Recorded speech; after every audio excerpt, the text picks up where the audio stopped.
Hello! This video shows how to use the change feature of the background image using WP Dark Mode.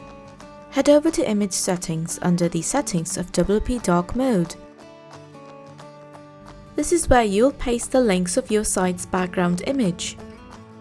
To find the links, go to your front end of your site, then choose a background image by right-clicking on an image and clicking on Inspect Element.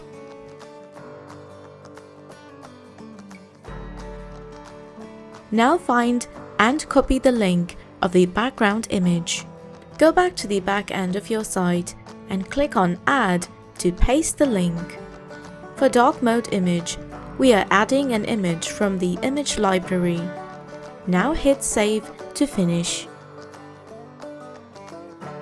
Lastly, if you go to your site and enable the Dark Mode switch, you'll see that the site will display a different background image which you chose to display.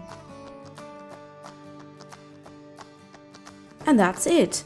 If you like this feature, download WP Dark Mode now and start using for free, or contact us at support@wppool.dev.